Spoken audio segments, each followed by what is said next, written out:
네, 미국과 중국의 정상이 어제 처음으로 정식 회담을 가졌고요. 결과물이 당장 나오는 자리는 아니라고 한 것처럼 갈등을 풀 만한 구체적인 합의는 없었지만 그 후속 조치로 북한 문제를 포함한 여러 사안들에서 다양한 소통들이 앞으로 이어질 것으로 보입니다.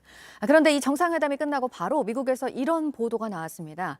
중국의 인권 문제를 경고하는 차원에서 내년 베이징 동계올림픽에 미국이 공식 사절단을 보내지 않는 걸 검토하고 있다는 겁니다. 임종주 특파원입니다.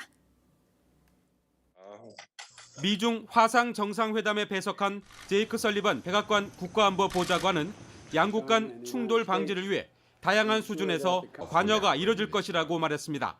At multiple levels, an intensification of the engagement to ensure that there are guardrails around this competition so that it doesn't veer off into conflict.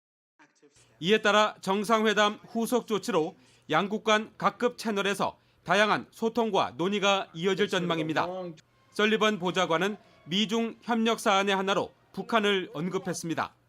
The United States has indicated we're prepared to engage good faith in diplomacy if North Korea is prepared to do the same. So coordination around that issue is also very important.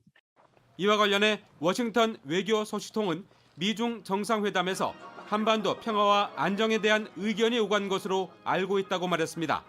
다만 종전선언을 비롯한 구체적 사안까지는 논의되지 않은 것으로 전해졌습니다.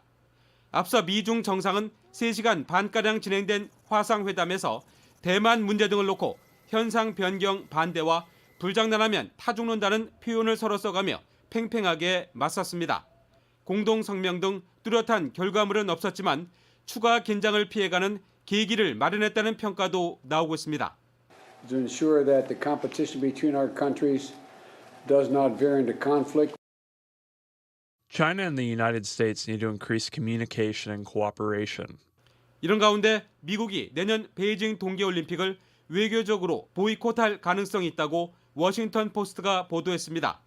선수단 전면 불참이 아닌 사절단만 안 보낸다는 것이어서 중국 정부의 인권 문제에 대한 경고성 차원으로 해석됩니다. 워싱턴에서 JTBC 임종주입니다.